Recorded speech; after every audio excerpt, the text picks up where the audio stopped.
উপজেলা প্রাণী সম্পদ দপ্তর ও ভেটেরিনারি হাসপাতাল কাজীপুর সিরাজগঞ্জ থেকে বলছি। দর্শক, আপনারা দেখতে পাচ্ছেন এই যে একটি গাভীকে নিয়ে আসা হয়েছে প্রাণী সম্পদ অফিসে, অর্থাৎ পশু হাসপাতালে। তো খামারের মালিক গাভীকে নিয়ে আসছে গাভীটিকে বীজ দেওয়ার জন্য, অর্থাৎ কৃত্রিম প্রজনন করানোর জন্য। তো এখানে কৃত্রিম প্রজনন কাজের জন্য নিয়োজিত আছেন আমাদের FAAI রাসেল আহমেদ। তো রাসেল আহমেদ দেখেন যে বীজ দিচ্ছে। তো আমাদের এই ভিডিওটির মূল উদ্দেশ্য হচ্ছে খামারিদেরকে জানানো যে এই প্রাণী সম্পদ অফিসে, অর্থাৎ পশু হাসপাতালে এই যে কৃত্রিম প্রজনন সেবা কার্যক্রম চলমান আছে। অনেক খামারি অনেক সময় হয়তো বুঝতে পারে না যে গরু হিটে আসলে কোথায় নিয়ে যাবে, কিভাবে বীজ দেওয়া যাবে।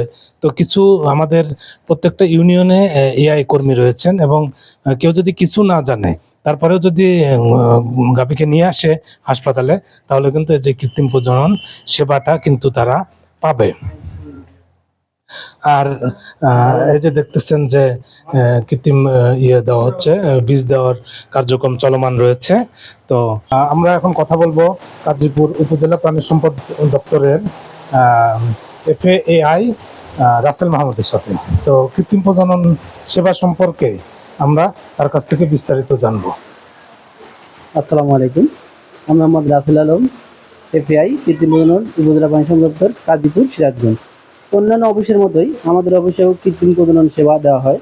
আমাদের এখানে কৃত্রিম প্রজনন সেবা দেওয়ার পাশাপাশি এখানে উন্নত জাতের গাভী তৈরির জন্য পর্যাপ্ত উন্নত মানের বীজ পাওয়া যায়। এখানে আসলে আপনারা পাবেন হচ্ছে শাহিওয়াল জাতের 100 এবং 75%, 81% এবং হলস্টিয়ান ফ্রিজিয়ান জাতের বীজ পাবেন আপনারা এখানে 100% প্লাস। এর পাশাপাশি 81 প্লাস হচ্ছে 75%, 62% উন্নত মানের ফ্রিজিয়ান বীজ পাওয়া যায়। এখানে আসলে আপনারা স্বল্প খরচে উন্নত মানের বীজ পাবেন, তাই আপনারা হাসপাতালমুখী হন এবং উন্নত মানের বীজ পাবেন, এবং আপনারা এই ভালো মানের বীজ পেয়ে উন্নত খামারি হিসেবে স্বাবলম্বী হতে পারবেন। দোয়া রাখি, ইনশাল্লাহ। গাভীটাকে কৃত্রিম প্রজননের জন্য নিয়ে আসছে। এখন কৃত্রিম প্রজননের তো একটা নির্দিষ্ট সময় থাকে, তো সেই সময়টা কিভাবে আপনারা মেনটেন করেন, বা সময় ঠিক আছে কিনা এটা কিভাবে বুঝেন, খামারিদের থেকে শুনে বা অন্য কি প্রসিডিউর মেনটেন করেন? খামারিরা আসলে দেখবে যখন মানে হিটে আসা শুরু হয়, শুরু থেকে আপনারা 12 থেকে 18 ঘন্টা পর কৃত্রিম প্রজনন করাবেন, এতে আপনাদের কনসেপশন রেটটা বেশি পাবেন। তাহলে আপনারা এখানে মানে কনসেপ্টের রেট বেশি পেলে বাচ্চা দ্রুত পাবেন, বছরে বছরে একটা করে বাচ্চা পাওয়ার সম্ভাবনা। কিন্তু এর চাইতে কম সময়ে দিলে আপনারা কনসেপ্টের রেটটা কম আসবে, তখন আমরা মিস হতে পারে।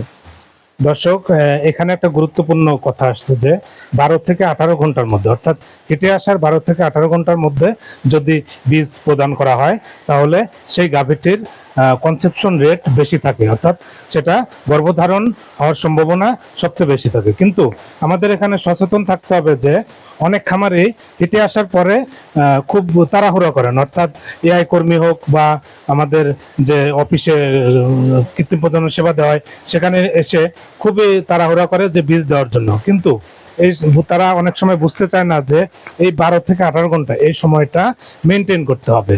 এই সময়ের যদি আগে দেওয়া হয় এবং এই সময়ের পরে দেওয়া হয়, তাহলে কিন্তু এই গাভীটি গর্ভধারণ নাও করতে পারে। এই বিষয়ে আমাদেরকে সচেতন হতে হবে, এবং খামারিদেরকে এই বিষয়ে আরো বেশি সচেতন হতে হবে। এবং যে বীজ প্রদান করে তাকেও যদি এই বিষয়ে প্রশিক্ষণ না দেওয়া যায়, বা তারও যদি এই বিষয়ে ধারণা না থাকে, তাহলে কিন্তু আমাদের খামারিরা ক্ষতিগ্রস্ত হবে।